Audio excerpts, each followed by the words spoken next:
All right. Looks like we are live. Hello. Hello, everyone. Let me check some settings really fast. My apologies for that wait.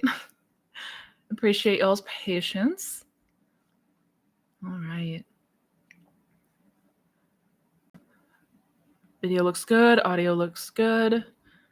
If anyone notices any buffering or anything, let me know. Welcome, you guys. Welcome. Thank you for tuning in again. Already got quite a few people here. Maria. Hello. Bless. Chichan. Welcome. Lumos, April, Lauren, Anna. Welcome, you guys. Welcome. Good to see everyone here. I hope everyone is having a fantastic weekend, as always. And we'll go ahead and jump in just a moment here. I always try to give it just a few more seconds, 30 seconds to a minute, let people come on in, get settled, and we'll jump in. Already got a number of questions. Whew. Excellent. Ooh. Hello, Jen. Hello, Soothsayer, Alyssa. Oh my goodness, thank you for the super chat. Thank you, Pink Furry Hat. I love your name, by the way. Much appreciated. I don't see if you've left a question with that. I'll keep eyes out, but either way, thank you. That was fast. All right, let's go ahead, since we've already got quite a few people in here and already a number of questions. Let's go ahead and just jump on in and get started. And people will be coming in and out as we go along as normal. Again, welcome you guys. Thank you so much for being here, joining for another Sunday, which means another round of live Q&As where we hang out, we talk all things conscious manifestation, the law of assumptions, so that I can hopefully help you all get a better grasp, better understanding, so you can better implement this in your life and start to see the changes that you want to see in your life.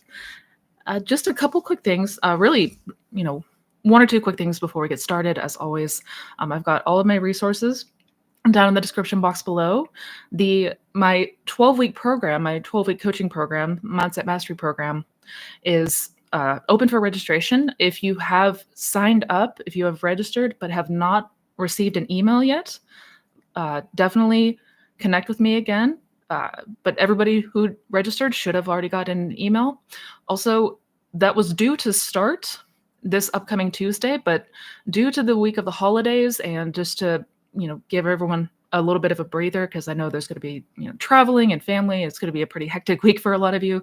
We're going to go ahead and start the program the next Tuesday, the following Tuesday, on the 26th. So just a heads up for everyone there. If you have not signed up or you want to learn more about it, you can absolutely do so down in the description box below, along with all of my other courses and workshops and things that I offer. But without further ado, again, don't want to take up too much time. Let's go ahead and jump on in, because we've already got like 80 people in here. This is wild.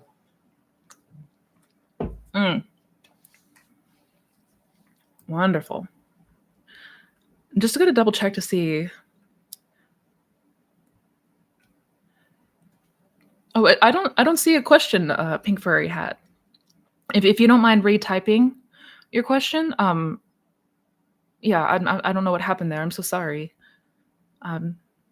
If you don't mind resubmitting that question, I'll be sure to get that answered for you and be on the lookout. Thank you so much again for that super chat. Oh my God, you guys are so incredibly sweet. Hi, Missy. No questions today, just tuning in. Thank you for everything that you do and your overall approach. Your calmness and belief is inspiring and so incredibly helpful. Thank you, Lumos. Thank you. That means a lot, sincerely. I appreciate you being here and tuning in. And if you change your mind and have a question, feel free to jump on in. But otherwise, again, thank you. And oh my goodness, thank you, Tia, for the super chat.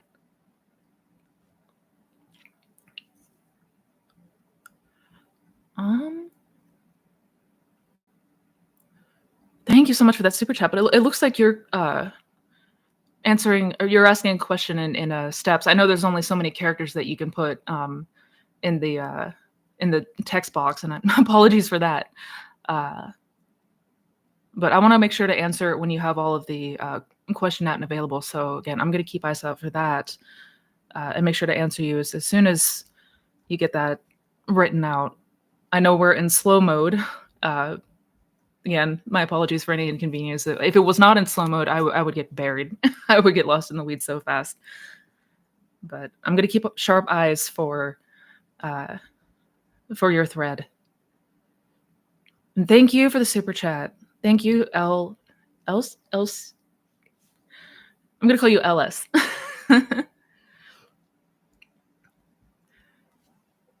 Could you please share some SATs successes? Absolutely. So I actually have a number of videos full of success stories. Each of I think I have about 4 or 5 that are just a accumulation of some of the success stories that were sent in. I do have another success story video that's going to be out very shortly, um, and also a like an interview style video that I did.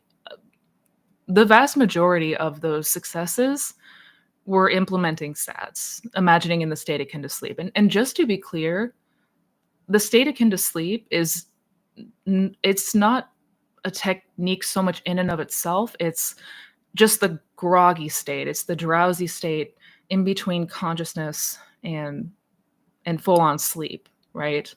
So it's that groggy window. A lot of times, what's most commonly taught is visualizing in the state akin to sleep, but it could be things such as the lullaby method. It could be inner conversations. It could be affirmations that we're sort of, resonating in. We're sort of marinating in this while we're in the state akin to sleep. Just to be clear, but you should check out the videos that I have uh, with those success stories because there's there's quite a few of them. Absolutely.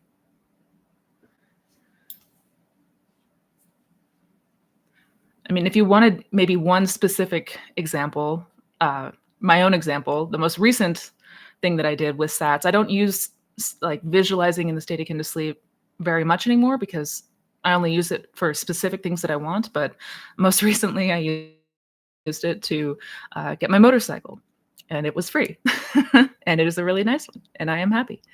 Uh, yeah, but there's full of examples. There's full of things that you can find in those videos. But let me know if you have any specific questions about SATs, like anything in particular about how to apply that technique, because I also have videos about that as well.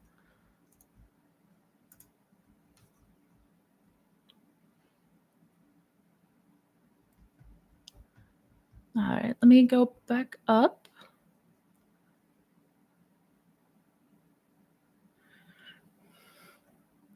Happy Sunday to you too, April. Missy, ever since I made Lullaby a routine, it's like manifesting good things on autopilot, which also includes specific desires. This technique is so good. Isn't it wonderful? Yes, yes, it is. The Lullaby method is my go-to. That's the one that I use probably more than any other technique is isn't it wonderful or the lullaby method. It's something that you can make such a wonderful routine. It feels so good and it works for a spectrum of things. It's not just general desires, but it is also specific desires that will come in. It's just living in a perpetual state of blessing. And I'm so glad that you're making a routine around it because that one is amazing.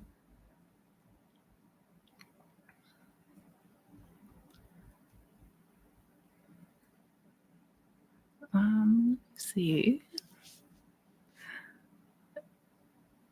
I got so many new faces in here today as well. This is awesome.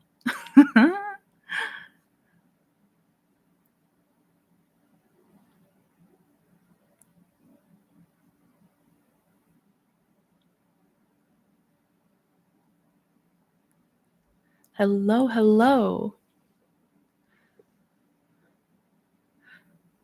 Hi, Missy. I hope you are well. So I had a call from my SP in which he said something out of turn. I put down the phone.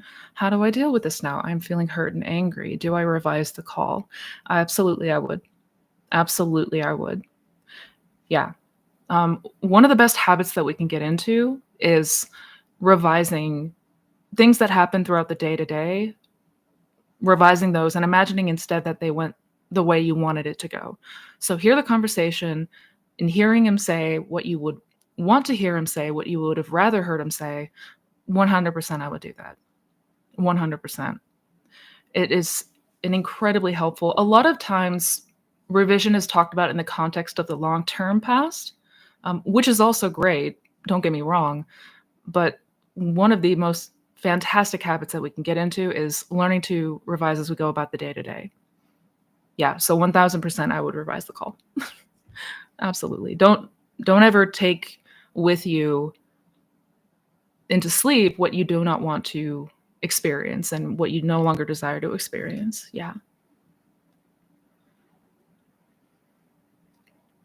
I was even reading in Neville's book, in Neville's The Secret of Praying, and there he talks about thank you, Father. Is it okay to give thanks like this in a lullaby, knowing that I'm thanking my consciousness? Yes, absolutely. Yeah. The most powerful prayer is thank you, Father, right? Uh, for blessings received, both received and not yet received, is thank you, Father. So absolutely, absolutely, I would. Yeah.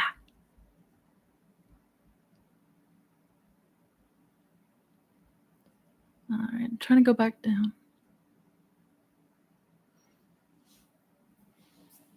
I was gonna ask. Okay, there we go, Pink Furry Hat. And thank you again for the super chat. I see your question now. I don't know what happened there earlier. Um, I was gonna ask if you talk more about the worlds and how you can access them because I tried waking myself up while holding something. It didn't work. Yeah, absolutely, absolutely. So it may be so. I mean, the first thing it's important if when talking about worlds within worlds or traveling, whatever you want to call it, um, the first thing that we want to practice is getting very, very familiar with the hypnagogic state. So that state akin to sleep, getting familiar with that, that region, that window of consciousness, um, because through there you can start to, and it does take practice to be clear, because it almost at first seems like a catch 22.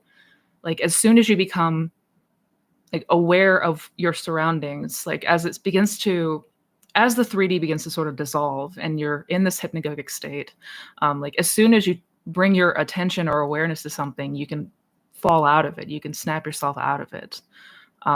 So it does take some practice in first, like just letting yourself continue to get as relaxed. Don't, try to, because the more awake or alert you get, you're going to fall out of that state.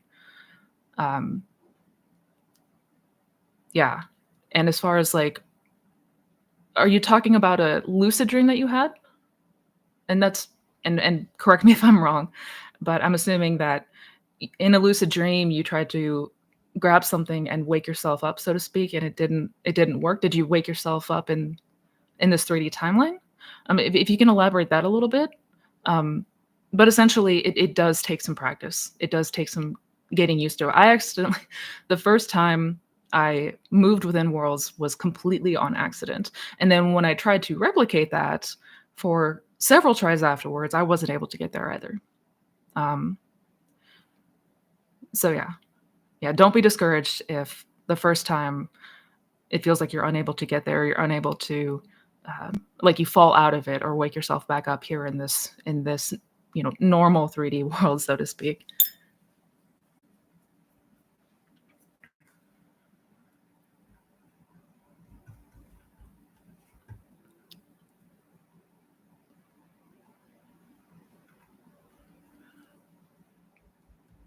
All right, Tia, I'm just trying to keep eyes for you. Going back up.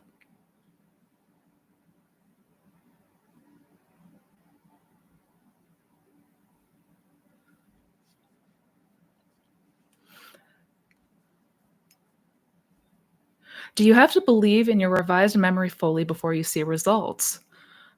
No, I wouldn't say that that is a requirement. No. What you want to notice with revision, what you want to continue to revise that old memory, sort of continue to imagine that new memory, so to speak, until that becomes dominant, until that's the first thing that comes up in your mind when you recall the event, right?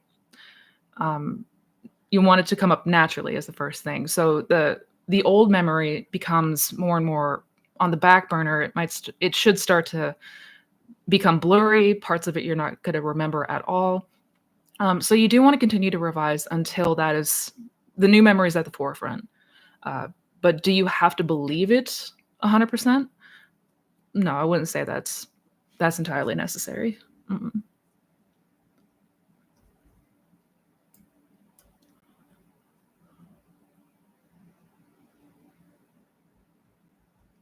Okay.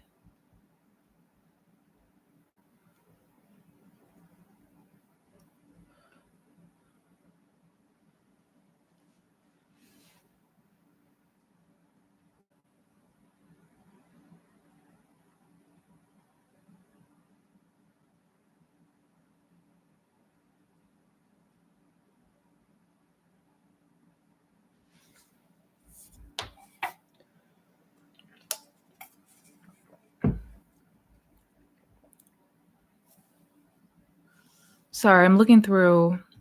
Um,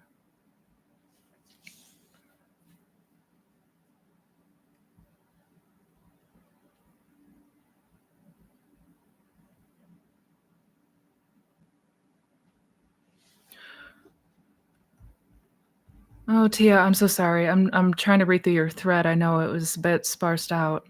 Um, Essentially, you know, to summarize, you have a good friend of yours that had passed a few years ago, um, and talking about essentially how to, like, are we able to and how to manifest seeing that person again, right?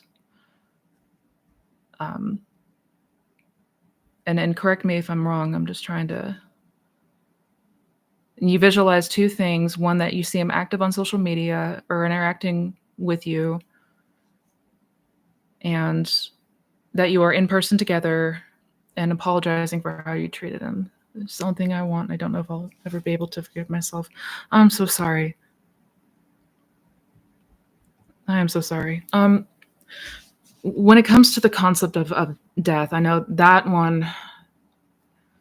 It's a heavy one because of course we have this perception about death and people being gone once they pass.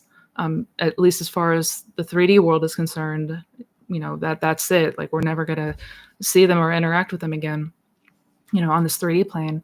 And one thing about the law, and one of the more important things that really touched me, is coming to the understanding that death is not real, as far as this person is no longer in existence and there's never going to be a day where you can interact with them again, or anything like that. That's just inherently not true. Um, Death, like this 3D world, is illusion, right? We live in this world of illusion. Um, Neville used to call it a waking dream, and that doesn't cease being because somebody has passed. So the short answer is absolutely you can experience interaction with somebody who may have passed away, so to speak. Many people have done that, right? Um, I mean, it sounds like what you're doing now is two visualization exercises, imagining interacting with them on social media and imagining that you're talking with them in person. Um, just like with moving through the worlds within worlds, what I was just talking about, and I have made a video talking about this in a bit more detail. Uh, uh, I'm trying to remember the name of the video off the top of my head. I don't recall it off the top of my head, but if you type in the search bar Missy Renee Worlds Within Worlds, it should pop up.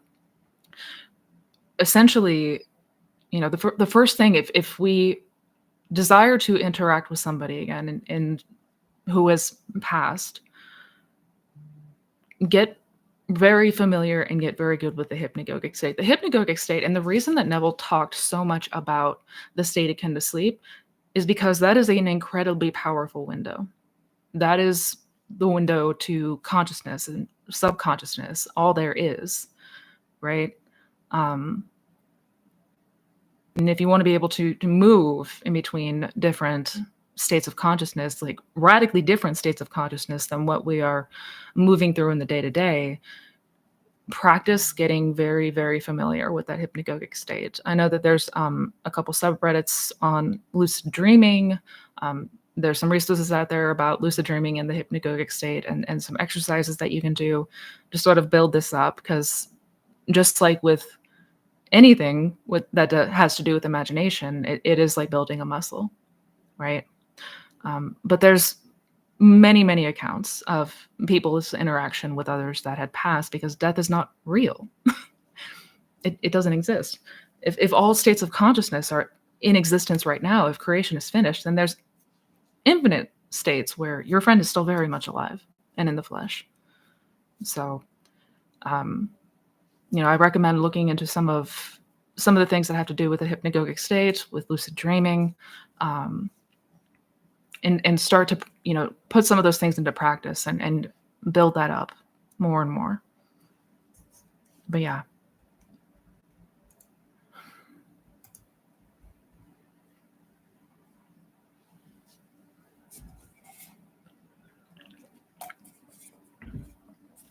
I mean, anything is possible, quite literally.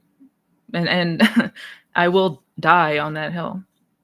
Anything is possible as far as what we can experience. If creation is finished, that means that quite literally anything can be experienced, right? Yeah.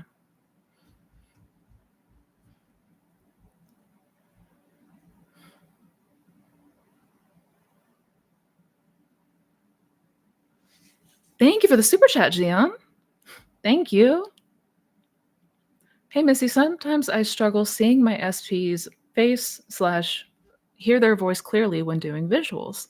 Sometimes I forget her voice. Does my brain know who I'm referencing? Yes. Yes. And this actually brings up something that's really important to note. I might even need to make like a whole video about this. Sometimes we have this fear that if we're not very specific, if we don't say, hear this person or see this person in vivid detail, the tones of reality are not perfect, that somehow we're going to mistake, or the subconscious mind is going to mistake it for something else or someone else, right? Or if we're not constantly thinking about this person, that we're going to forget about them, and that subconscious mind is going to bring us to something else. That's not true. The subconscious mind knows everything, like that, because that is you. That is you. Like, your subconscious mind is yours. So sometimes we have this weird idea that the subconscious mind is somehow separate and doesn't know what we're desiring or doesn't know who we're referring to. It knows. It knows, because that is you. That is your mind. That is your subconscious mind. So yes, your mind knows who you are referencing and referring to. I promise. I promise. Yeah, God knows all. God knows all things. God's not going to be like, whoops, I made a mistake and sent you someone new. I promise. Yeah, but you're good. You're totally good.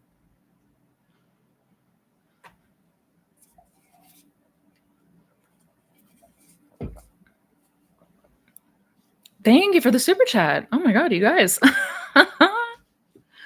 Holy cow. Thank you. Thank you, Meg. Hi, Missy. For some time, I feel lost. Can't shake off the feeling that my SP does not love me / don't care because of the silence. I manifested him back a few times. Not exactly 2.0 version, but this time feels... oh, shoot. I think I'm missing part of the question. I'm so sorry, Meg.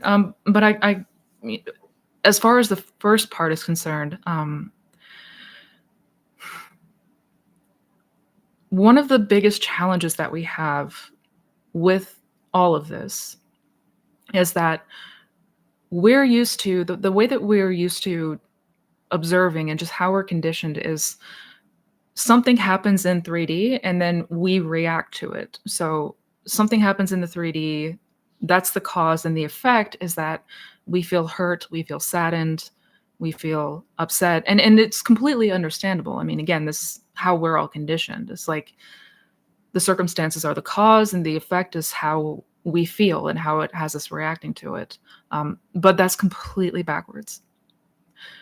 So, one of the most important things that we learn what to do and how to change on this journey is understanding that we are the cause. We are the cause, the 3D is the effect, right?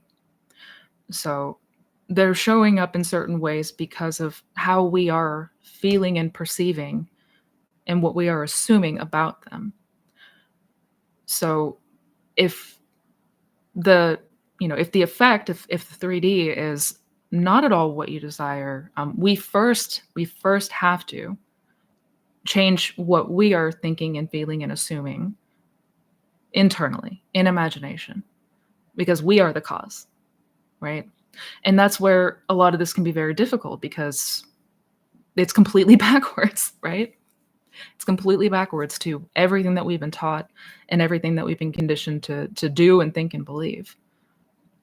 But as long as we are continuing to approach this from the place of the 3D is the cause and I'm the effect, we're going to be stuck in a holding pattern, right? We cannot wait for the 3D to change before we change. That's that's never how this works. And I know it can be challenging, but some things that we have to begin to really exercise and practice over and over is going within. Like, no more paying attention to the 3D. Not paying attention to the 3D. Put it aside for now, especially if things or people are showing up in a way that's not desirable. Put it aside and go within. Construct the world that you want to experience from within, because you are the cause. You are the cause, right? And if we continue to look to the 3D to change before we change, that's going to leave us in a waiting pattern. Yeah. Yeah. Thank you guys for the super chat. Oh my gosh, let me see. I'm trying to keep it all in order.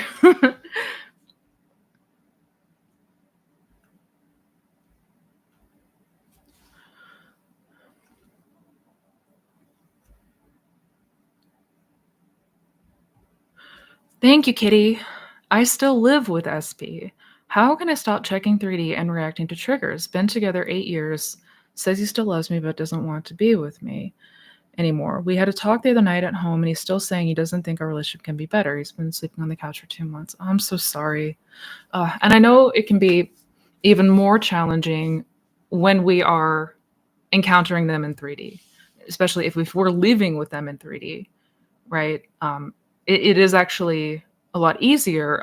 I mean, though nobody likes the idea of no contact, but at least in that no contact, there's not constant physical reminders of what we don't want, right? That can spark a trigger or a reaction within us. So understandably, it can feel incredibly difficult. And the two things that I strongly recommend practicing, if you're not already doing so, is number one, the ability, sort of like what I was just mentioning in the last, in the last question that I answered, practicing shutting out the 3D when you go into imagination, right? Like quite literally, the way that we want to think about this is when we close our eyes to go in and imagine, the 3D no longer exists.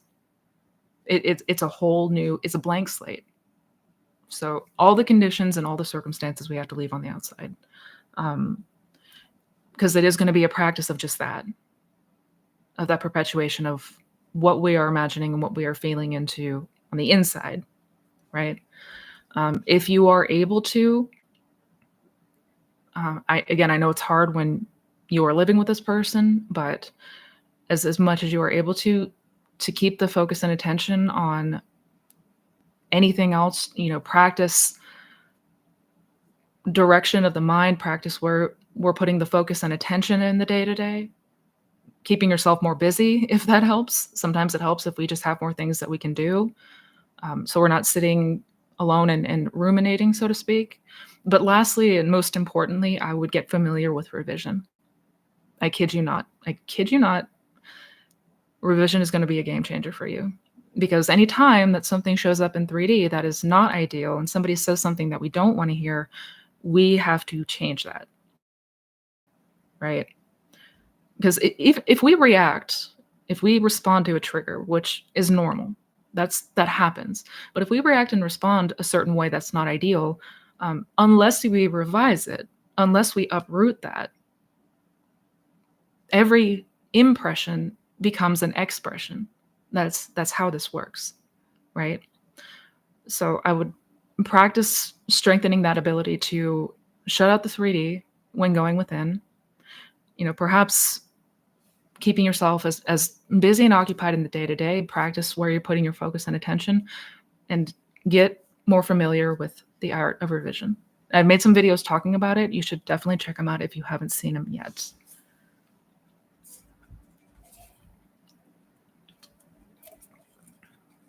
Thank you guys so much for your super chats. Oh my gosh, I'm trying to keep up. I'm trying to keep up. Oh, thank you, Maria. I just saw your SP video and it's helped me so much on pursuing to work on myself in order to get what I want and keep it. Thank you so much. I feel so happy you don't even know. Thank you. I'm so glad. I'm so glad. That's so good to hear. that was my entire point and intention for making that video. Despite what may seem like impossible circumstances, there is no such thing as impossible circumstances. Ever. Ever, ever, ever. I'm glad.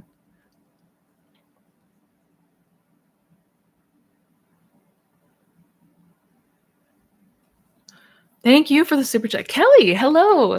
Hello again. SP reached out.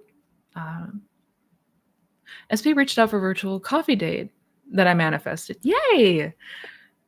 We then texted on and off for a few days, but now I find myself anxious. He hasn't replied in days. How do I remain patient and not let it affect me? He hasn't replied to my message from Friday. Yeah. And again, the 3D, right? We are so damn conditioned to the 3D. So conditioned to the 3D. But the irony to that, the utter irony to that, it is our attention that we're giving to the 3D that is perpetuating these, reactions and responses. Like these reactions that we have are planting seeds would, then become expressed. In this case, no contact, and only seems to fuel it even more. And round we go. Number one is always revise. If things did not go in the way that you wanted them to go, if somebody hasn't reached out by a certain time, if somebody seemed to disappear or ghost, revise that. Revise that before bed tonight. And continue to check in with yourself to see where you are dwelling. And note if you still have perhaps the perception about him, right? If there's still that old story that we're holding about this other person. Because people are going to show up in exactly in the way that we assume them to show up. So if we have any, if we have the assumptions that this person is like this and they're uncertain, they don't want to get back together, or they're hesitant about getting back together, then that's how they're going to continue to show up, right? So I would revise the incident itself of, not hearing from him. Imagine instead that you arranged the coffee date. Imagine the coffee date and how wonderful it went. But also be sure that being mindful of what are the beliefs and assumptions about them. And are we still resonating with an old story about them? Are we still resonating with an idea that they don't want to be with us, or that they're hesitant to be with us, or that, they're stubborn and they don't want to commit, whatever it might be. Yeah. So those two things specifically. And just practice going to that imaginal state until it feels so solid for you. It feels so solid for you. Yeah.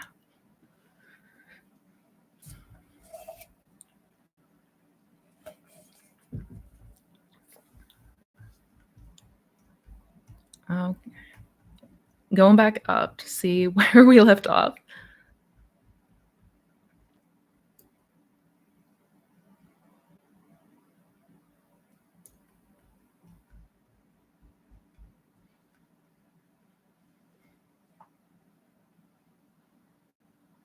Oh my goodness, thank you, Tia. Thank you for the super chat. Does revision actually change the 3D/past event? Yes. Yes, it does. Mhm. As difficult as that might be to believe for some of us, yeah, it actually does. Mhm. And thus will change the outcomes that we start to see in the future. 100%. Some people say that revision is to help you heal from any sort of trauma that might have happened, anything that happened that was not ideal, which it does do that naturally, but it will quite literally change the past events. Mhm. Yeah.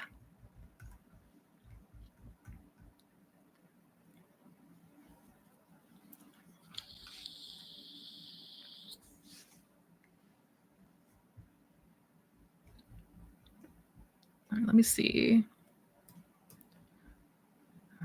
Trying to see where I left off. I have no idea. Um,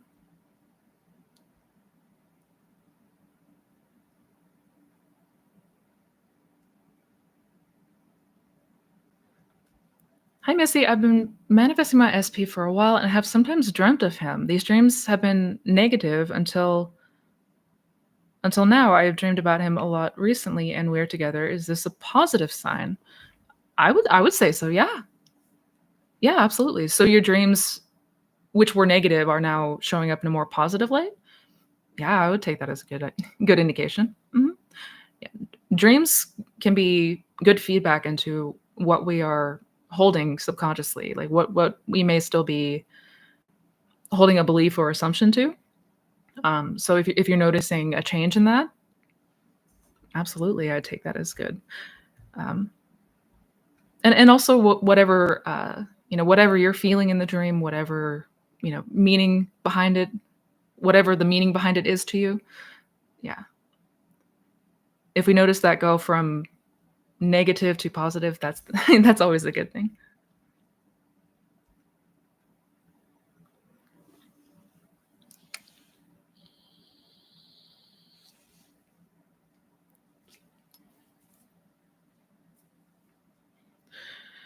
Joseph Murphy talked about dreams. He said they are mainly exaggerations. They don't have certain meanings. Sometimes they do show us our fears or wishes, but in general, they have no meaning. Well, it's. I mean, there's no like objective meaning. It's whatever meaning we are giving to it, whatever response we are feeling to it. A lot of dreams can be obviously very abstract and confusing, um, but I mean, dreams can absolutely give us an idea of perhaps things that we were not conscious of, things that are sitting below the conscious surface. And whether they're good or bad, I mean that we're slapping that title onto it, right? In and of itself, it's just reflection, right?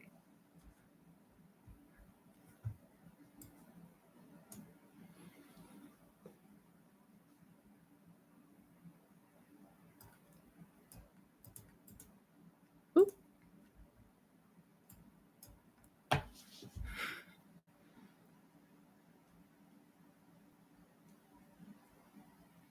Oh, thank you, Lisa. You were sweet. Hello, Yara.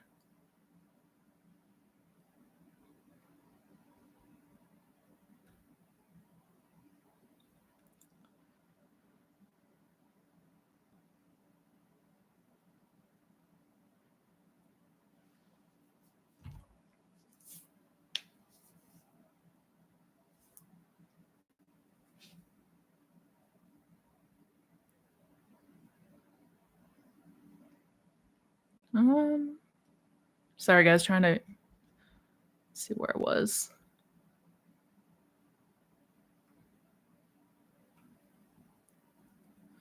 How can I revise my whole childhood? I mean, 180-degree different childhood, like doing things in childhood, what I've never done before, family treated me differently, financial situation, appearance, everything. Good question.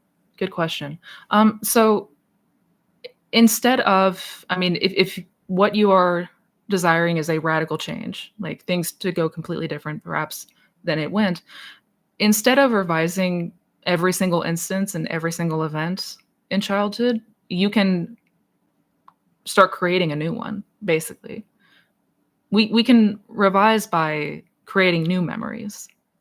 That would imply that things had gone very differently in the past, right? And I think that would be probably a much more simple way to approach this if looking to make a drastic change. First get clear on what you would want things to have looked like and how you would have wanted it to go, what you would have desired to experience, and what all that looks like. And then constructing memories that imply those new things, what you would have wanted to have happen instead of the old. So I hope that's making sense. Instead of changing every single old memory, construct new ones. Yeah, absolutely.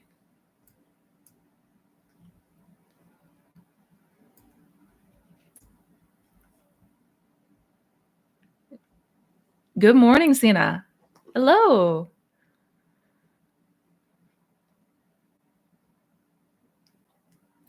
Hi, I had lost an item for days, only found it after I decided that I will find it. Started looking, and inspiration came where, and I found it there. Would you talk about consciously taking action, please? Absolutely. Yeah. So, when it comes to taking action, I mean, it is going to be inspired as far as ultimately what that bridge looks like and how it unfolds. Um, but it sounded like you made the conscious decision. You set the intention that this item is found. Um, and going into it, you were inspired to go to the place where it appeared, right? Yeah. So by inspired action, that is like subconscious action, right? Like you did not like you were inspired to go to a place. You were moved to go to the place where that lost object was found. That is inspired action. So you're going to be moved to do something that perhaps you're not even conscious and deliberate of, right? Yeah. Versus trying to like, do things by force or um, anything like that. I hope that covers it. I hope that covers it. Basically, inspired action is just that. Like you're not going to be conscious or aware of it. It's going to be something that moves you. Um, yeah.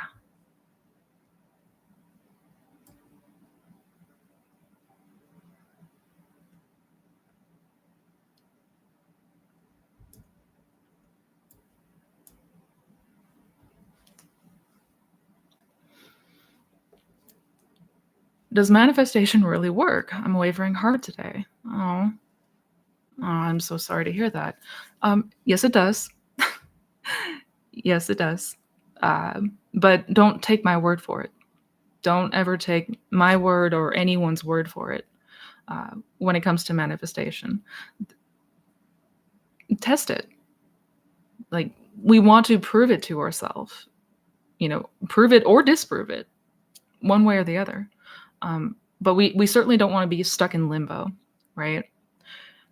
What I would strongly recommend doing, if you are not already, is being very cognizant and aware of what you are imagining in the day to day naturally. What are the reactions that you're having? What are the thoughts that are coming in? And note what's been going on in the 3D around you and do they line up? Be it good or bad, right? Because we're always manifesting what we are assuming and believing to be true, right? We're manifesting who we are, not exactly what we want by default, right? So a lot of times the question that I get is like, Missy, why did I get the opposite of my manifestation? Well, because where were you dwelling more often than not?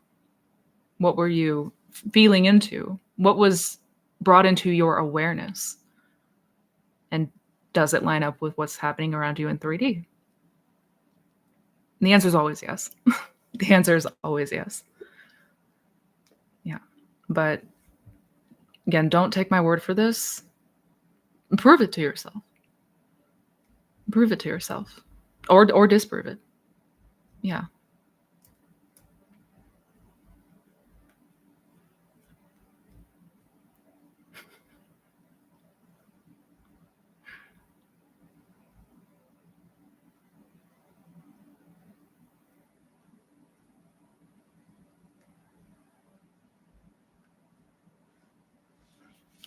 Oh my god, thank you, Chichan. I just saw your comment. Thank you.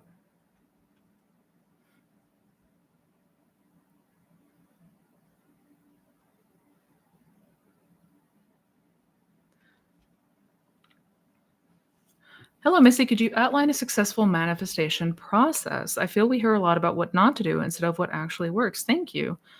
Absolutely. So I made a video somewhat recently about my day-to-day routine as far as how I imagine and what I go about doing in my day-to-day. You can check out that video that hopefully will shed some more light on this whole process. Um, yeah, if you were just go to the search bar, type in Missy Renee manifestation routine, it should pop right up. Yeah.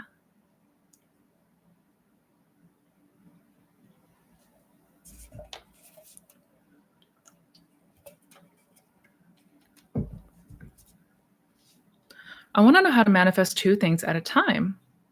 Good question. I mean, we manifest multiple things at a time. We can manifest multiple things. It doesn't just have to be limited to one thing at a time. Mm-mm. And you can manifest whatever you want. I would look into something called the lullaby method, or Isn't It Wonderful, which I have made a video on. That one is wonderful for if there are multiple things that you desire, but perhaps you don't want to write out a specific scene for each individual thing. That's one. But yeah, you can manifest as many things as you want. I mean, we're manifesting manifesting all the time and every minute, multiple things, every aspect of our life. So yeah, that's absolutely possible. Thank you for the super chat.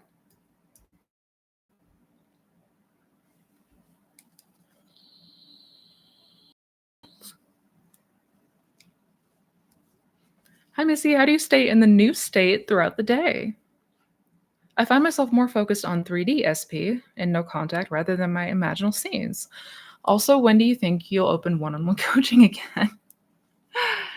Good questions. So, as far as the one-on-one coaching, it's hard to give definitive uh, dates and times. I mean, in the coming weeks, it will open again for sure. But right now, if you interested in working together sooner, I do have my 12-week group coaching program. You can look more into that. But yeah, if you're on the waiting list, you will definitely get notified as soon as those doors open. And if you're not on the waiting list for one-on-one coaching, definitely you can sign up below. But as far as how to stay in a new state, this is an incredibly common question, and I should probably make a video addressing this one specifically because what we're going to find, especially at first, if we are still getting familiar with the law, living in that and staying in that new state of consciousness can feel very difficult. It's completely normal to fall out of that state, and that's why persistence is so well taught in this community. That's where the persistence aspects come from, because at first this is going to be that new state of consciousness is going to be so unfamiliar. It's going to be not at all what you are used to and what might feel natural and normal to you. It's going to feel very alien, right? And we're always sort of gravitating and moving based on the dominant beliefs and assumptions that we hold. So those dominant assumptions and beliefs that we hold tend to determine what state we dominantly occupy. So we're going to naturally, subconsciously sort of gravitate and continue gravitating back into that old state until that new state has become so familiarized that that's what is now the new home base, so to speak. Like that's our new dwelling place. So it's not so much how to force yourself to stay in that new state 24/7. The simple answer is we continue to redirect ourselves and catch ourselves. As soon as we become aware that we're not in the right state, we want to move ourselves back there as quickly as possible. Now, just to be clear, that doesn't mean move yourself back through force and trying to force yourself. Um, but as soon as you are able to, as soon as you're comfortably able to, redirect your attention back to that new state of being, right? Um, it can help to set reminders for ourselves on your phone, or leaving post-it notes as a way of saying, hey, check in with yourself. Where are you dwelling? Where have you been dwelling? Right? Because again, we will typically go into that autopilot mode. We'll typically fall back into just our normal way of thinking and being until we deliberately go back to that new state enough times that that becomes subconscious, that becomes second nature, right? um, because the truth is we're always moving in and out of states all the time. We just have to catch ourselves and redirect. And the more time you spend in that new state, the more and more that you're going to start to occupy it for longer periods without falling back. Good question, though.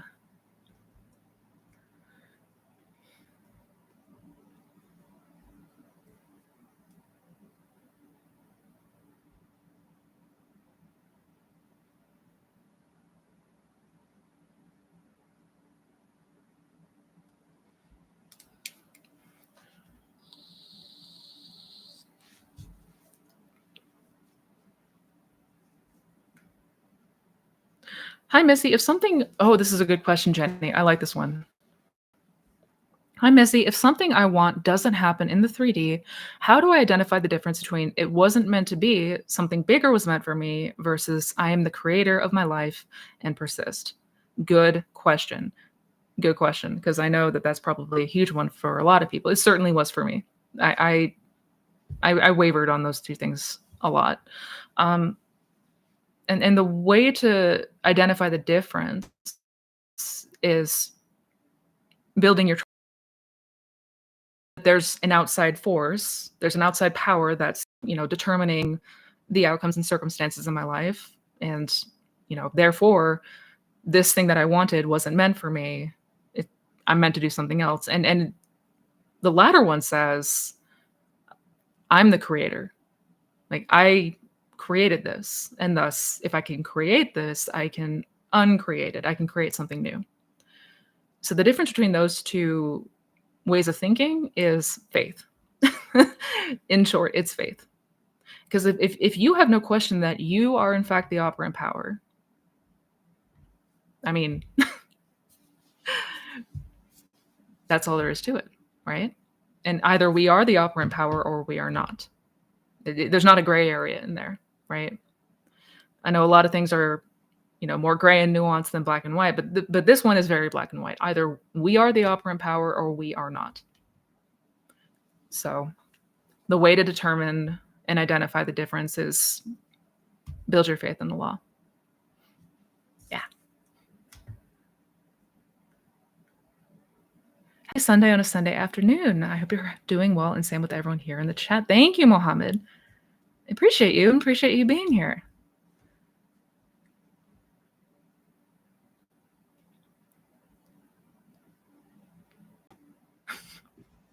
Me and my SP are friends with benefits. Should I stop meeting him? I wouldn't say you have to do that. No, I wouldn't say that that's necessary, right? Now, if it's easier for you, like if you notice yourself getting perhaps triggered, if it's difficult to maintain that imaginal state in, if you're seeing them constantly in 3D, I guess what it comes down to is that's going to be a personal choice for you. But there is no right or wrong answer in that. Naturally, we do want to limit the amount of exposure to 3D or 3D circumstances that are not ideal, and triggers, but you don't inherently have to cut contact in order to manifest somebody. But ultimately, at the end of the day, I would meditate on that. I would meditate on that and kind of see where you are. And if you find that it might be easier to cut contact so you are better able to go within without, upsetting by the 3D, then do that. Yeah. Yeah. And thank you for the super chat. Thank you all. Thank you. Love you.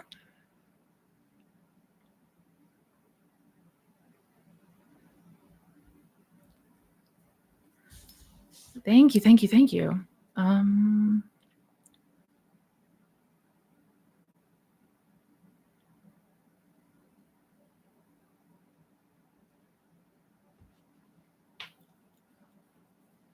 anyway, I wanted to ask, how do I stop wavering when significant other or SP when SP is so constantly talking about his ex? I want to be his first love, not her. I get so triggered. Yeah, yeah. Um, what I will say, because I know a number of people here are naturally getting triggered by 3D, as we do, right? Uh, Incredibly conditioned by 3D circumstance. And that's what feels like the real world to us. Uh, if we find that it is becoming a really seemingly unbreakable holding pattern, if we notice that we are constantly going from living in the end to getting triggered by the 3D to living in the end to triggered by the 3D, we may want to consider taking a break from the 3D. And I know the thought can be terrifying for a lot of us because we have this presumption that if we're not seeing this person constantly in 3D, if they're not, in our orbit, that they're going to go away or that we're going to lose them. That is false. That is not true. I had to take a break from communication with my with now husband, but at the time my ex, who was constantly confirming to me things that I did not want to hear. And it was constant. It was very hot and cold behavior. And I got to the place where I was like, I don't want to continue doing this. I didn't I it felt like I was not making progress. And this was my experience, not to say that everybody's going to have the same one, but it was incredibly helpful to take the time to really focus on myself and strengthen that ability to go within, to strengthen those imagination muscles, so to speak, to start to get more and more into the feeling, into the state of we are together. This is my person. He chose me and I choose him. That was much easier when I wasn't getting constantly triggered all the freaking time. All the time. So it's something that we do want to consider. I'm not saying you have to do it, but do not fear that you're going to lose this person if you decide to take some time for you. That's not a thing. That's not a thing. Because honestly, if we aren't constantly getting triggered by the 3D, that is what is taking so long, like in and of itself. Right? We imagine we go to the end, but then almost immediately we're taking out of that state. So we're double-minded. We're super double-minded. And that's what is perpetuating nothing changing. Right? So, I mean, if you decide that you ultimately don't want to, you'd want to practice, strengthening your imagination while keeping them in 3D, keeping them close to you. I would get better at the practice of revision. I would strengthen that practice without question. I mean, it's a good skill to have in general. I would recommend revision in general, but especially if you want to continue to see this person and interact with them in 3D, then we must get better at the art of revision. Yeah, 100%.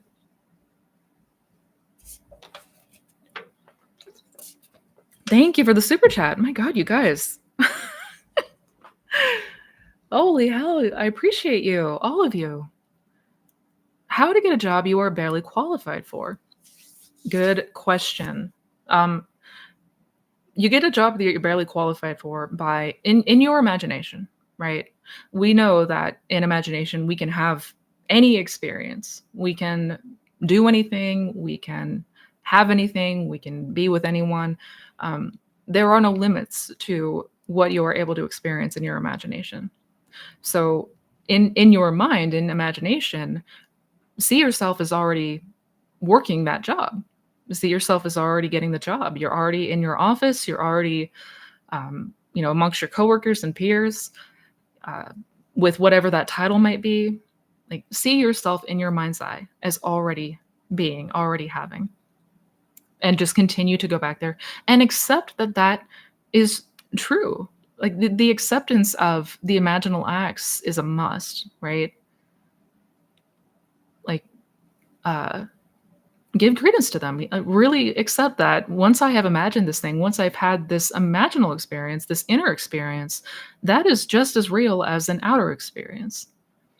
And continue to do that. Because if we are conditioning our desires by saying, I would love this job, but I'm not qualified for it, so I can't have it, that's why we never get it. Right? Yeah. Don't take any conditions with you into the 3D. Ever. Ever, ever, ever, ever. Ever. And yes, it may not feel believable. It might feel bizarre, but that's okay. Do it anyways.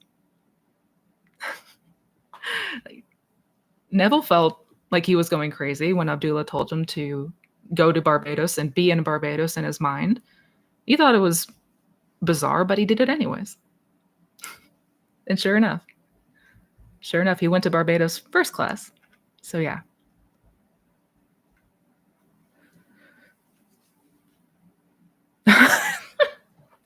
LOL, I was going to say lie on the resume.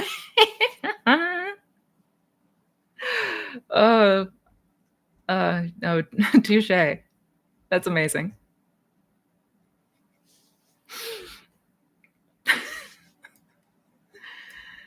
Oh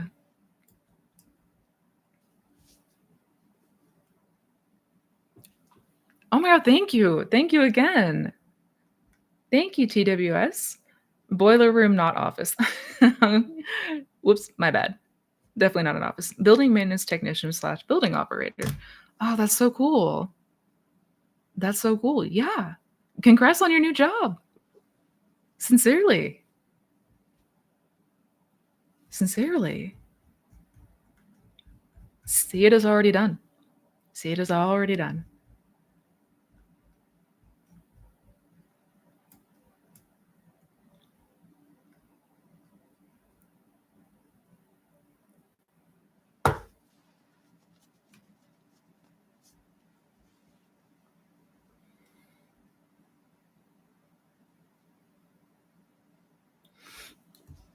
Oh, Lauren, you got a good question here. And this is a common struggle. What do you do if you are overly obsessed with the how? I want to meet someone I can marry, but I don't drive. I don't go out very often, and I don't want to do online dating. My mind is obsessed with how. Yeah, yeah. Most of us are obsessed with that. The conscious mind, the ego always needs to feel in control. It always needs to feel like it knows the exact steps to take from point A to B. Like we have to have it all mapped out. But what we want to understand, there is no way for us to consciously know the infinite ways that things can unfold for us. It's not possible. As far as conscious, the very, very narrow scopes of the conscious ego mind could never know. And when the mind is obsessing about that, just straight up, like, say, I don't know. I have no idea how. But it doesn't matter because that's not my job to know consciously. Never my job to know consciously. And then practice going there in imagination anyways. And when we say don't condition your desire, that this is exactly what we mean by fixating instead on the how, when we could instead be experiencing already what we want to experience in imagination. Like we can do that, have that, be that at any time in here. And is how it's going to unfold, we have no idea. And we don't try to fight it. We don't try to, trick the mind into shutting up. It just is. It just is. Because that's all going to be the works of God. That's going to be awareness. That is the higher power. That's the higher self. Without question. God is the one that puts all the pieces together and lays down the bricks for the bridge to unfold. That's not our job. That's not Missy Renee's job. That's not Lauren's job. Allow yourself to have the experience for the sake of enjoyment.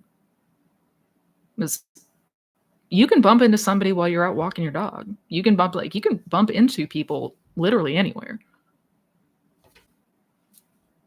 But we do not need to concern ourselves with that. And just straight up, we'll never know.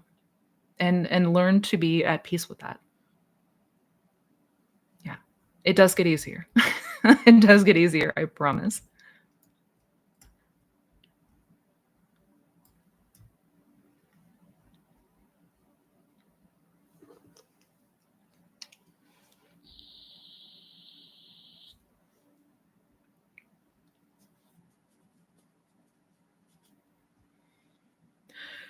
How to deal with the fear of if it doesn't happen.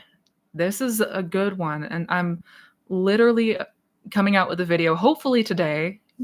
It should be today, but in the next day or two, I'm coming out with a video of the fear of failure. That is such a sneaky and common way that we get stuck. Because what it doesn't allow is for us to build our faith. Because, and it was at times it got to the point for me where I started to get scared of continuing to test the law. Like at first I was testing the law because I didn't really care. I was trying to dismiss it anyways.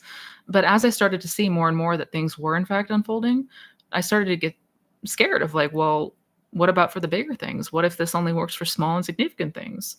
Um, well, and that can stunt us, right? Uh, so the biggest way to deal with that fear is building your trust and faith in the law, testing this, observation. Start to get familiar with the relationship between the inner world and the outer world. Because 99% of the time we are completely unaware of the relationship between the inner world and the outer world, right? But yeah, building our trust and faith is a must because the fear of what if it doesn't happen and finding out that this isn't true can keep us in limbo. That can absolutely keep us in purgatory. So start with observation, start with just observing your day to day, right? Start to really pay attention to even the seemingly small things that we see manifest. Like we had a thought about something and then we saw the outpicturing of it. And that happens all the time. We just, because we're not paying attention, we don't make the correlation, we don't make the connection, right? And then, I mean, as far as buying the pearl, because that's absolutely something that we have to do. Like if we want to see consistency with the law of assumption, we have to buy the pearl. We have to go all in. And how to deal with the fear of that is, well, what's the alternative? Going back to our same old, same old? Right? Like, no thanks. No thanks. But keep eyes on the video that I have coming out. I have a video coming out very shortly on specifically this, how to deal with the fear of what if it doesn't work? What if it doesn't happen? The fear of failure. Yeah, keep eyes for that.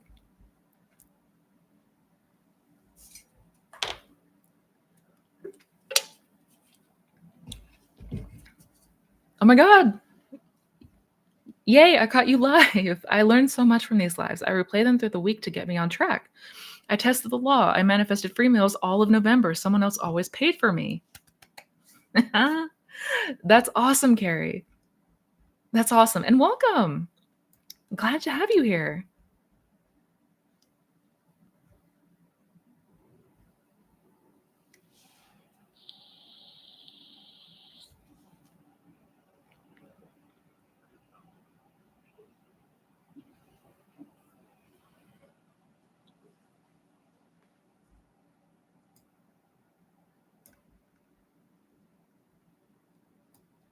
All right, let me find my spot again, guys. Bear with me.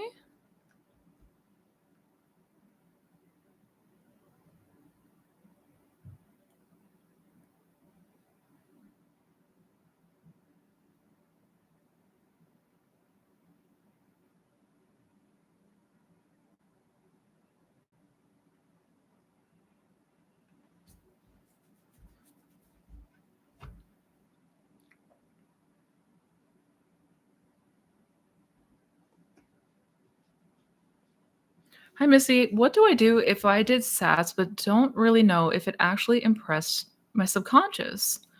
Good question. And I know a lot of these terms that are commonly used can be very like elusive or vague, like impressing the subconscious mind. What the hell does that even mean? um, you'll know if you did SATs correctly because of the like it's you can't mistake it. It will feel very certain, like this is complete, right? Just as how like when we get hungry for something, when we're hungry in our day and we eat food, right? We have a meal. And at a certain point, our body's going to tell us when we can stop eating because like we're good, right? The same thing kind of applies with SATs. You will reach a place when you'll feel so satisfied and you will have no urge or desire to continue to imagine that. Like once that seed is impressed, once that seed is planted, I mean, you can't keep planting it, right? So you will know. You will know. And I know that's probably not the best answer, or the might even be a little bit of a frustrating answer, but you really can't miss it. Like the whole premise will start to change for you.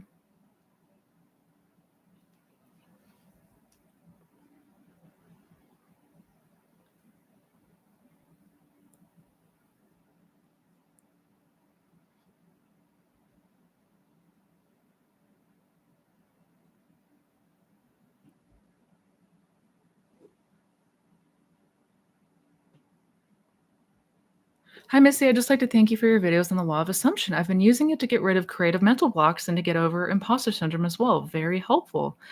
Thank you so much, sir. Thank you. Thank you so much. I appreciate that, and I'm so glad to hear that it's been helpful for you. Sincerely.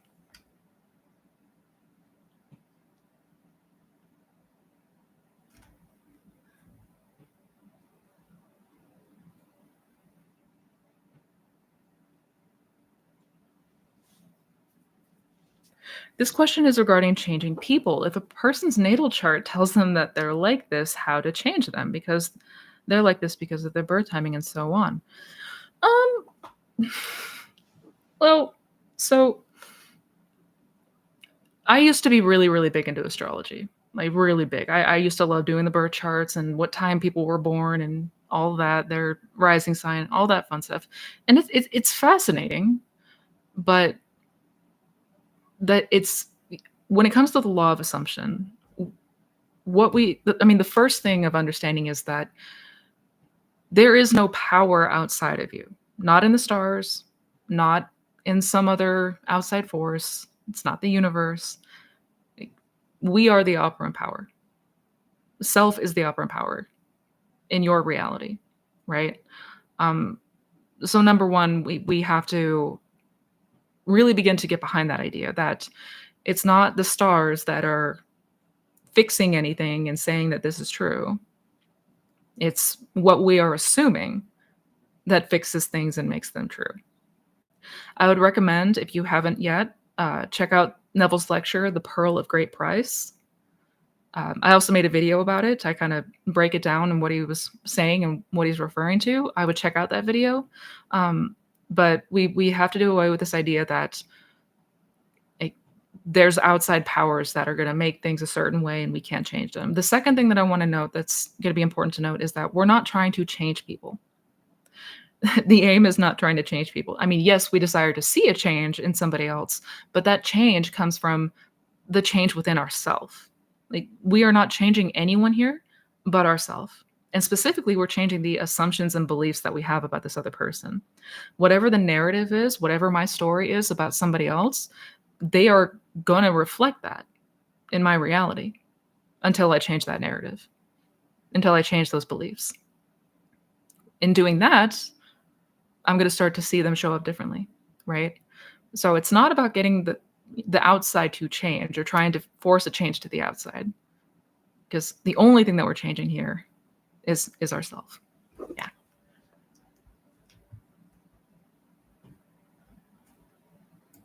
Hello, Lily. Hello, Lily B.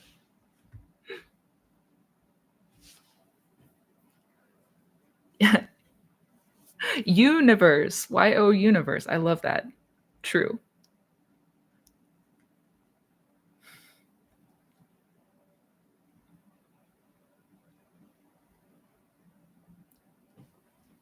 Love that.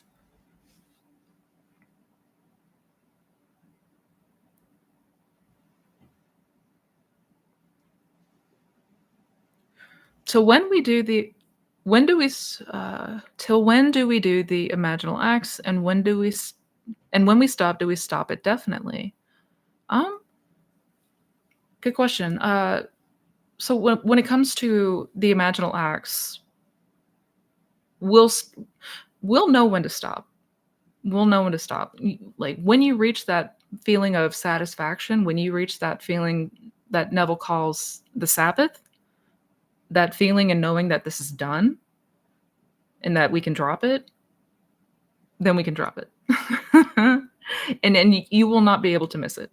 Again, you can't miss it. You will get to a certain place once that seed is in fact planted. I mean, we can't keep planting the same seed over and over again. Once it's planted, it's done, right? And then we can go ahead and drop it. If we notice that negative thoughts or negative assumptions are coming back still, then we can redirect. But once in that Sabbath state, we don't have to do anything. Mm-mm.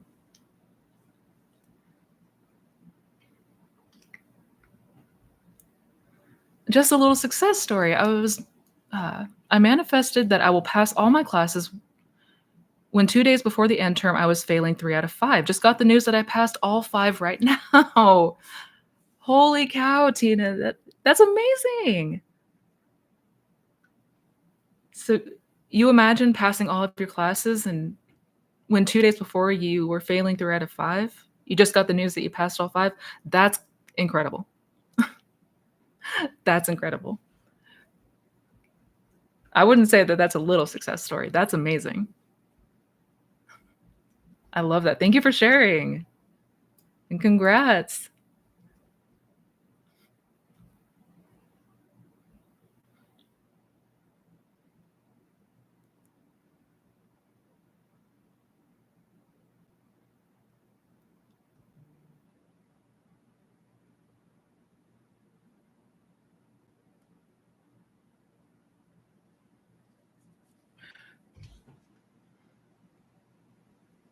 Can I manifest anything by using any future event as it already happened in the past?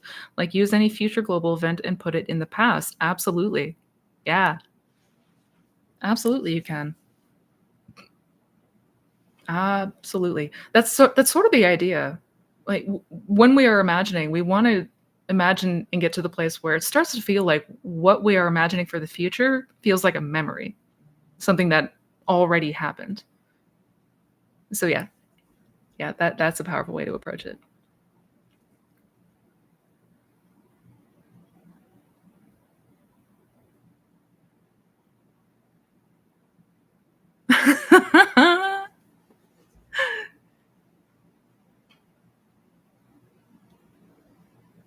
You guys are so amazing.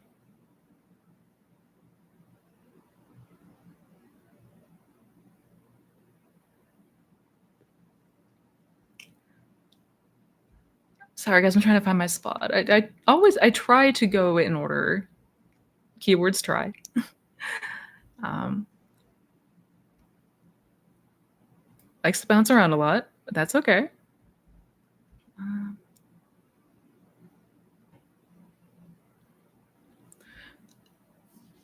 Northwest Wind, hello, sir. I was wondering if you could give an example of how you personally use imagination during the day, especially with inner conversation slash mental diet. Do you loop imaginal acts during the day too? Absolutely. Yeah. So in my day to day,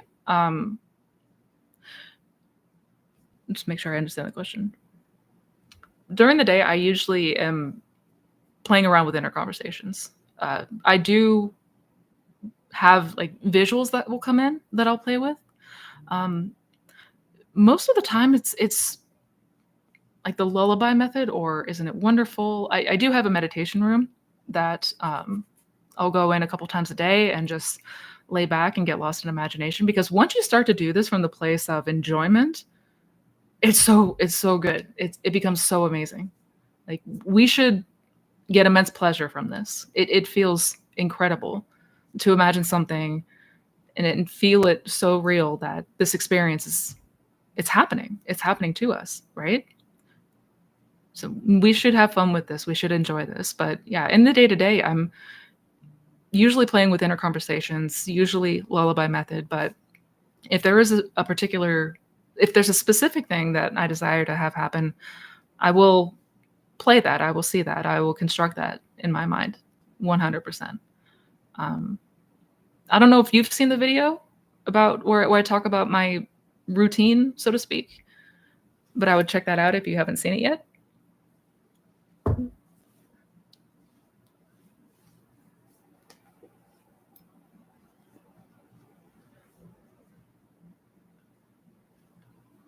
Yeah, really, it's just directing your imagination of what you want to experience and where you want to go. For so long, we have had this like unruly wild animal of a mind that just goes wherever it wants to go and takes us to places that feel terrible. Um, it doesn't have to be like that. It does not have to be like that. No.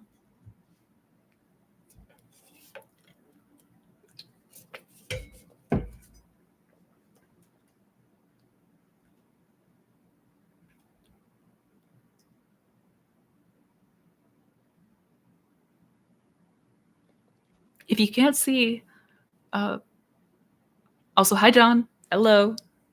Hope you're still here, bud. If you can't see or currently accept yourself in a relationship with your SB, is it messing with things if you imagine you both as very close friends and then manifest the next stage?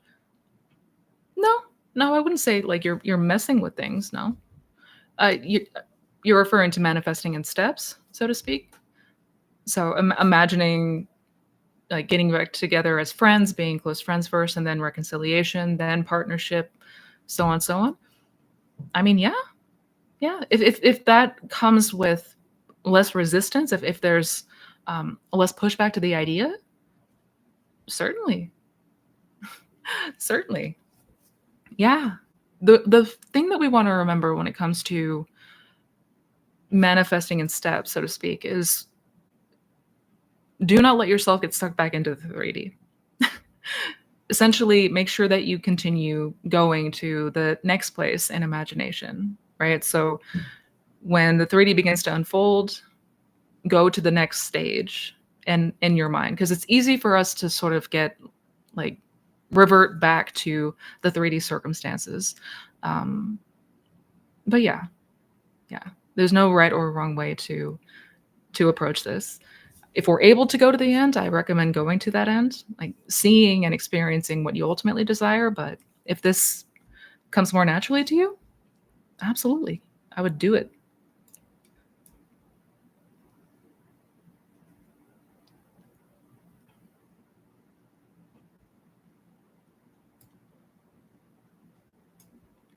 Let me see my spot.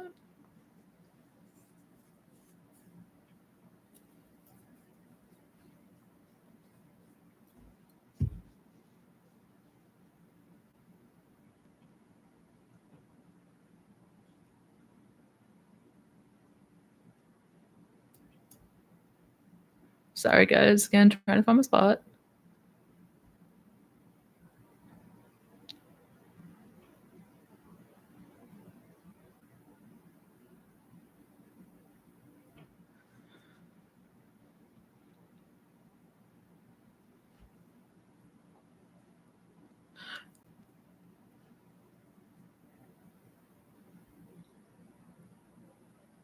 I've got two big questions. The first is on detachment.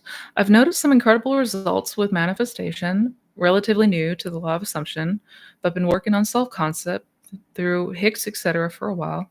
However, my results are inconsistent, and I struggle with keeping manifestations or acting on good opportunities or impulses which arrive. Um, a part of this may be due. A part of this may be due to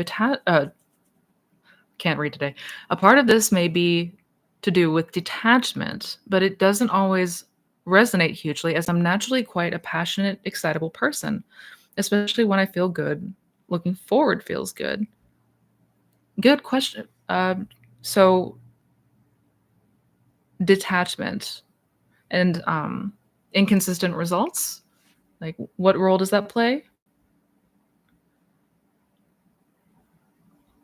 So you've been able to, you've seen some success with your manifestations. So you've seen things come to pass, but they've been inconsistent, mainly. Yeah, and keeping them around. Yeah. Well, that is where ultimately this whole practice is, because we are aiming to change our beliefs and assumptions.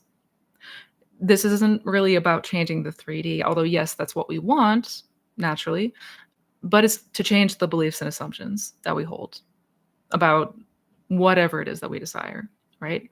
Um, because, well, we're manifesting based on our belief and assumptions. That is usually what determines the state that we occupy dominantly, or where we will always wind up reverting back to.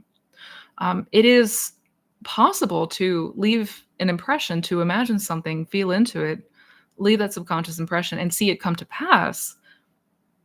But if we're still sort of operating from that same old place, that's where we see inconsistencies and possibly falling back into that old way of thinking. And yeah, I mean, that's what I did with my person. I manifested him back the first time only to lose him again, because I was still very much the same person, right?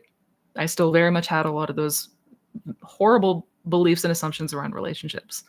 So, detachment is something that happens naturally.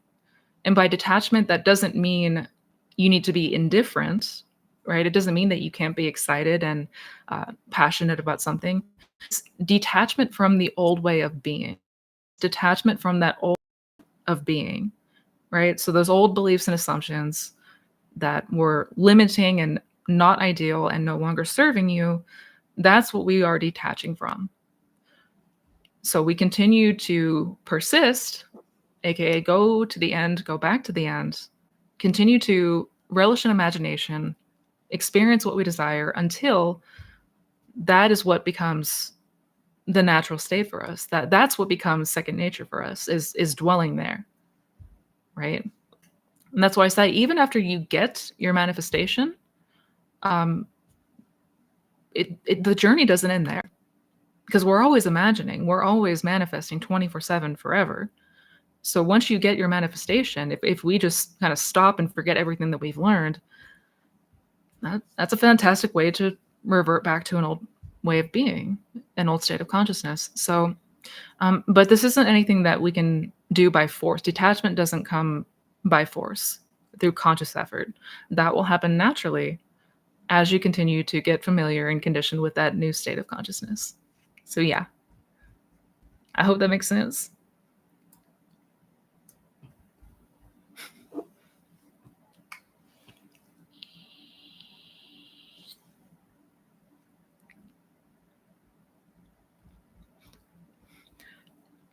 How do we persist? I feel myself creating an unconscious pedestal slash distance.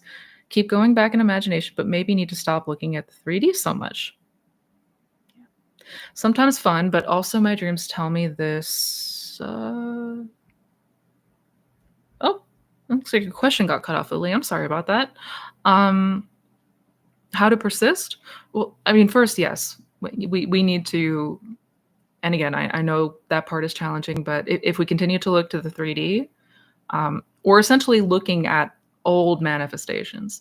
We're just looking at old manifestations and making them new again, right? And we naturally don't want to do that, because everything that you're currently observing in your 3D right now was all things that you had imagined yesterday or a week ago, a month ago, whatever. Um, so no, we don't need to take any of that into consideration, right? Because it's literally just looking at you know, the physical representation of the past, basically, which is dumb if we really think about it. So, yeah. Now, of course, that's not to say bury your head in the sand. Like, yes, we live in this 3D world. having this 3D experience. So, like, we're gonna see and be aware at times of old manifestations, but we do not have to accept those. We do not have to give life to those.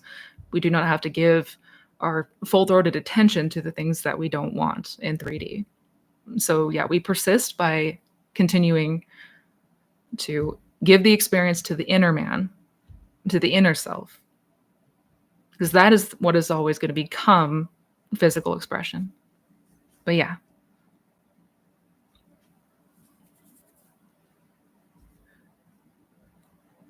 Hi, Mina.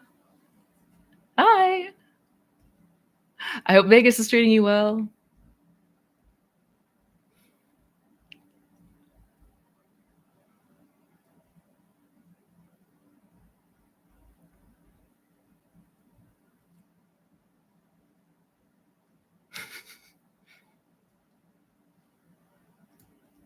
All right.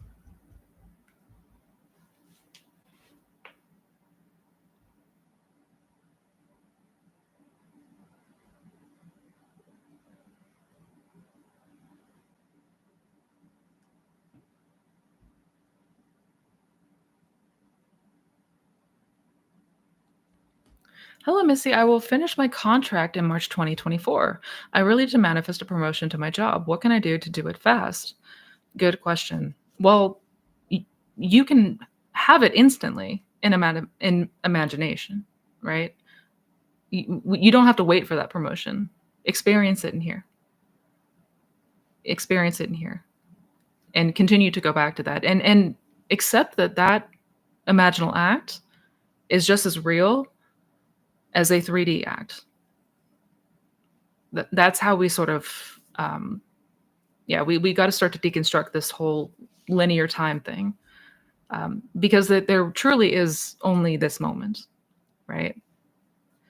Um, so give your attention to the experience that you want to have, the promotion. See yourself in your mind. You've already got it. It's already yours. It's already done.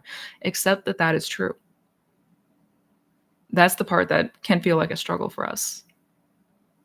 But that imaginal act, that creative act, is just as real as the 3D one, right?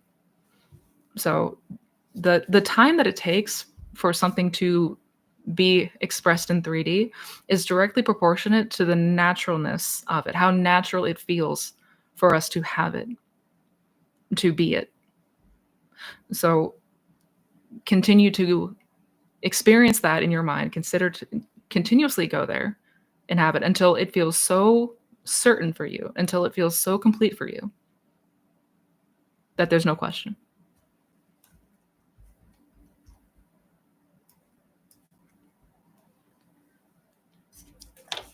Hello, hello.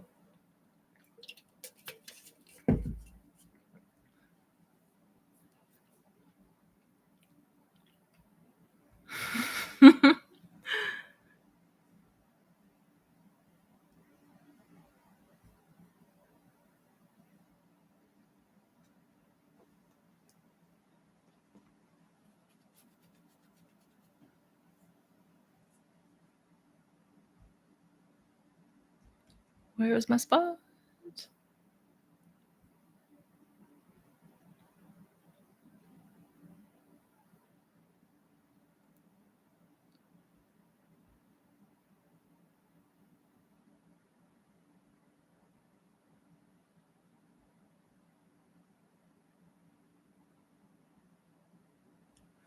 How can I stop feeling so lazy about manifesting? I haven't had much luck with the list method, and SATS isn't so fun anymore. Any tips? Good question. Um, yeah, procrastination is a huge. It's a very subtle and sneaky form of resistance. Yeah, the ego defense mechanism against change. Um, and the list method. Yeah, I need to make a video about the list method. But if you're feeling uninspired, if you're feeling like you kind of fell off the bandwagon, I mean that's okay. I would first start with, if SATs do not do it anymore, if SATs are feeling boring or uninspiring, are there any methods or ways of imagining that you do enjoy, be it scripting, be it just getting lost in a daydream, starting to get familiar with the imagination again, that imaginal world again. Um, and if you're talking about building your faith, continuing to build your trust, do make sure that you are paying close attention to the natural thoughts and reactions that you're having and what might be going on around you in 3D. And also note the past. What has transpired and what's played out, and where were you around the times that these things played out? What were you imagining? What were you feeling? What were you thinking? Right? We will start to see these patterns clear as day. But 95% of the time we're on autopilot, so it's easy to overlook them. It's easy to forget them, and things of that nature. That said, if it feels like you're in a place of burnout right now, I mean, don't feel like you need to push yourself. Don't feel like you need to force yourself. If you need to take a break right now, give yourself that, honor that and respect that. But, start seeing, okay, if SATS isn't really doing it for me anymore, like, what are some ways that I could start to have fun with this? Because that's the aim. We want to have fun with this. This should feel enjoyable, like when we were kids and it felt amazing and we were able to go anywhere and experience anything. Like, that was fun as hell. We want to get back to that. That mentality was sort of stomped out of us as we grew up. Unless we become, again, like children, we will never enter the kingdom of heaven. So yeah.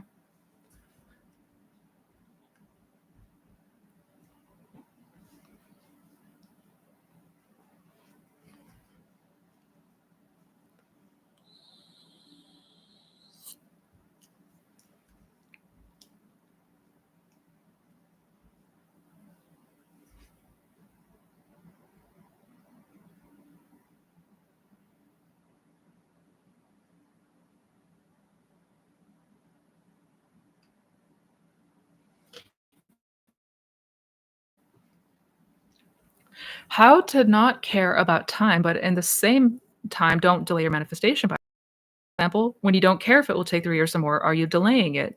Oh, stop caring about the time, but by doing that, are we creating more time? The short answer is no. And the irony is that the less we care about time, the faster it will show up. Yeah. Yeah, the less that we're fixed on time, because when we're fixing on the time, and specifically how long it's been and the absence of time and the fear of how long it's gonna take, what are we aware of? Like, what is the overlying thing that we're aware of? We're aware of not having. We are bringing into awareness, I don't have it, I am not this thing, I'm not experiencing this thing. That's what's gonna get picked up on. But when we are not consumed with time, that's when it will happen like that. So that's one of those seemingly endless catch-22s about manifesting. Yeah. Yeah. So it's never gonna be that, uh, when you stop caring, it's just gonna take longer. That's playing in with the fear that if we take our attention off of this thing, that it's not gonna work or it's not gonna happen, which is not true. Not true. I mean, we've all probably noticed that the manifestations show up when we're not, you know, consumed by them, right? When we're not really thinking about them. Yeah. Yeah.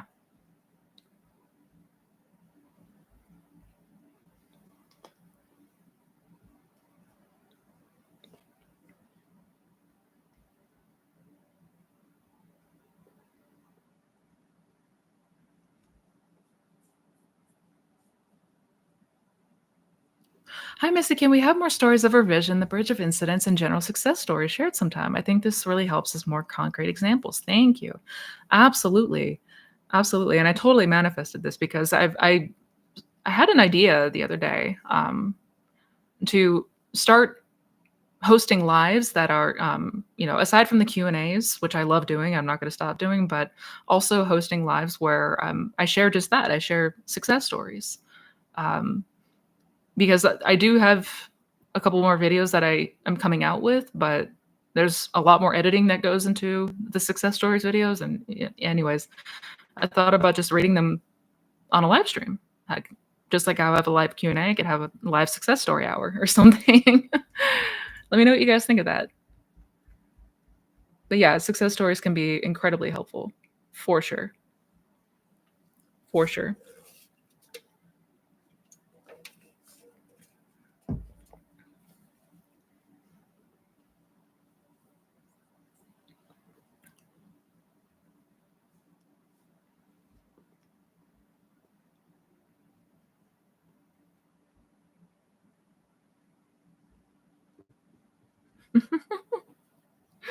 I love that you guys are making friends in here.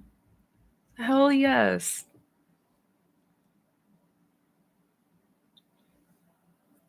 Have you ever met anyone who successfully manifested someone with a different sexual orientation? Have I ever met anyone who successfully manifested changing someone's sexual orientation? Yeah. Yeah, I have. I have. Anything is possible. Literally anything. Anything, anything.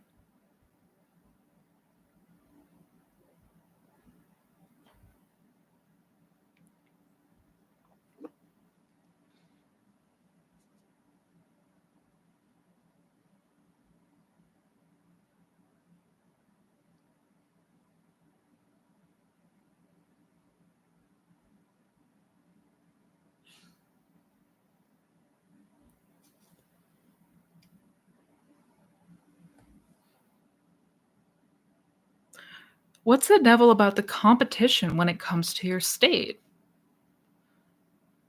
I'm a little confused by your question, Raymond. Um, because as far as competition goes, it doesn't exist. I mean, unless we assume that it exists, right? But it's not objectively a thing. There is no such thing as competition. Um, and Neville made that abundantly clear. Abundantly clear.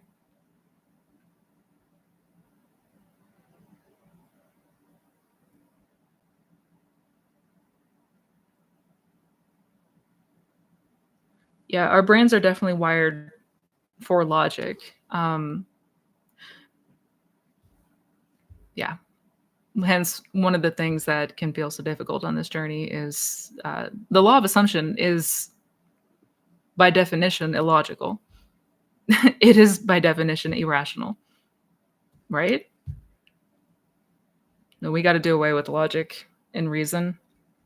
That will keep you in bondage, for sure.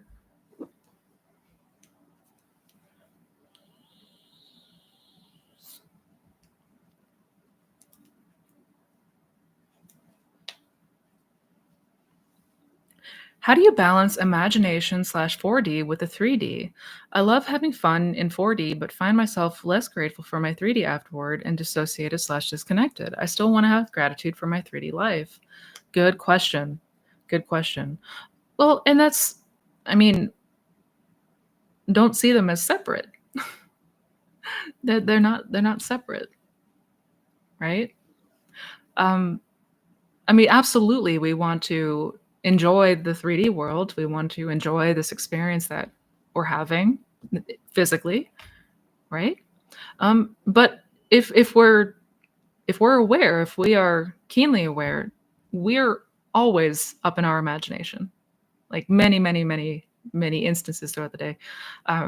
Obviously, when we're working or we have some task in front of us that we have to fix our attention on, that maybe, oh no, even then, we're always imagining. We're always imagining, right? Um, with this practice, you naturally become conditioned to see them as one and the same. Truly, truly. Yeah, that doesn't mean that none of this means that we have to like by ignore the 3D, it doesn't mean like literally don't give any of your time or attention to 3D. I mean, still enjoy we wanna still enjoy this 3D experience for sure. Like, and we can in fact do both. We can in fact do both. I know it can feel at first weird because we're not used to exercising the imagination in this manner, but you will find that balance. It will come naturally to you. It will.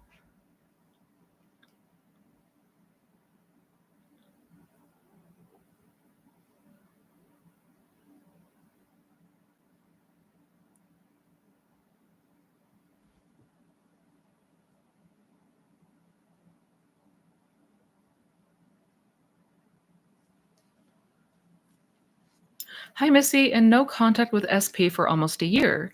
If everyone is me pushed out, how come SP isn't feeling the desire to see me and contact me, which is what I feel towards him? Good question. So this might be a little bit of a misunderstanding about everyone is you pushed out. Everyone is you pushed out doesn't mean that people are going to reflect exactly what your sentiment is about yourself.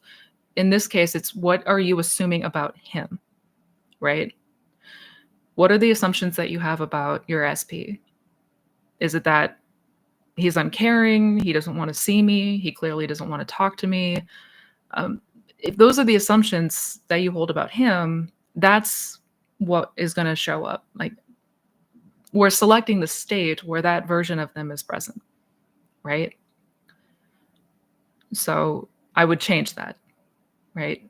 Change the assumption that you have about him specifically. I hope that makes sense. All right, I got time for maybe one or two more questions.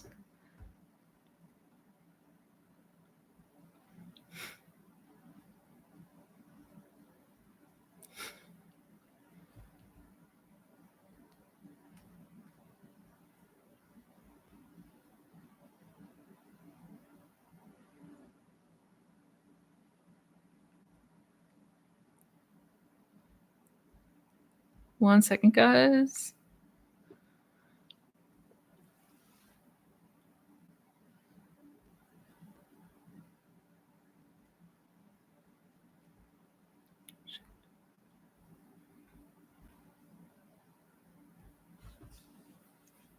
Where did it go?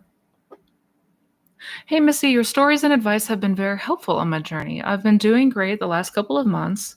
I'm currently wondering if you don't feel any emotions during visualizing.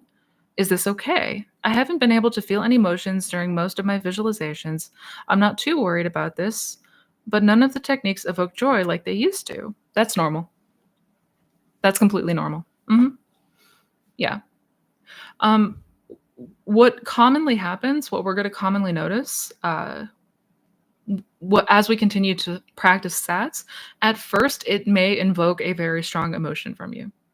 Now, doesn't have to necessarily, but when we first start to do the sats or the techniques, it's going to evoke much more of a strong reaction or emotion from us. But as we continue to do it, that's going to become less and less. Like it's not going to have the same sort of intensity as it once did.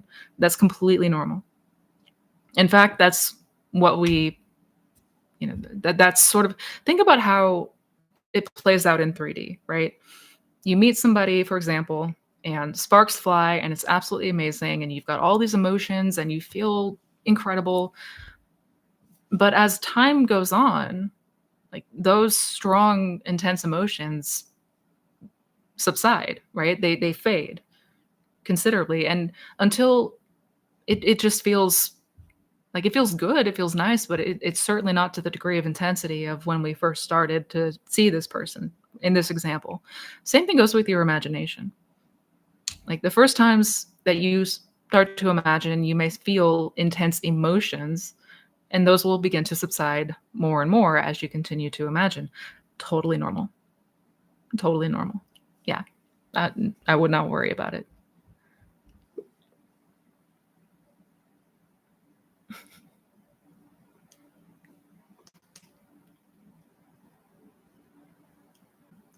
So everyone as you pushed out means what you assume to be true, and that is a bridge of events that happen. Yes. Yeah. Everyone as you pushed out And not just people, like everything in your reality is you pushed out. It's whatever we assume to be true, whatever we believe and assume and feel into, what we are accepting as our truth, that's going to determine the bridge every time. Every time. And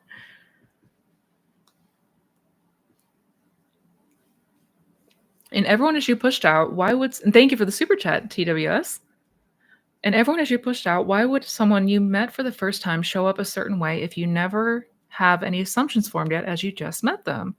Good question. Though you may not have assumptions about that person, you may have assumptions in general about people, right? So we have, when it comes to our assumptions, we have general assumptions, like more core assumptions, and then assumptions and beliefs about specific people. So, I mean, in this case, it could be, first dates never go well for me. That could be a common belief. And if that's the case, it's likely that when we meet someone, although we don't have any preconceived notion or assumption about them specifically, they may show up in a way that's not very favorable because we have an assumption that dates don't go well, right? Or that, I never have luck with women or I never have luck with men, things like that. Yeah. Yeah. But as soon as we become aware that this is a belief that we hold and we no longer want to hold on to it, we no longer want to associate with it, we can change it. And that's the entire point of what we're doing here.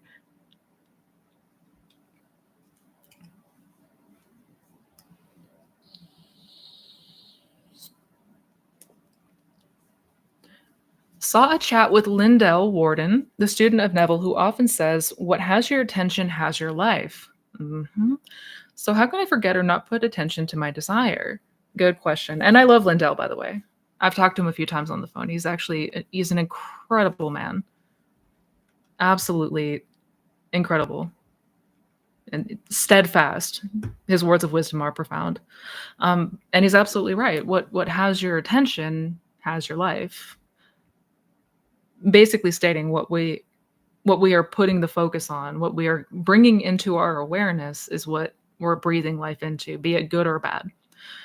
So to combat that, the whole point of this practice is the direction of our attention and our focus. And becoming more aware when we have our focus and attention to something that is not ideal. Because again, most of our lives we've been on autopilot and completely unaware that, by ruminating all these things that we don't want, it's only perpetuating them. But not after that understanding and after we have that realization, it's a practice of no longer feeding and giving life to that old idea, to that old assumption. And we do that through the power of imagination, right? That is our creative power. That is absolutely our creative power. So we can construct a scene, we can have an experience, an imagination, and have it to a degree that it feels just as real as an experience we would have in 3D. So we give our focus and attention to what we do want in imagination. And it does become a practice. It is absolutely a practice. I mean, we've been conditioned by these things for decades. So, we want to give ourselves a little bit of grace here that, learning to strengthen the attention and direction of your mind is something that may not come super easy at first. But the more you do it, you're not even going to start to think about it. You're going to become keenly aware. As soon as the thought enters your mind, you don't like that thought, you can dismiss it. You don't give it does not have that grip on you like maybe it once did. Ultimately, doesn't matter.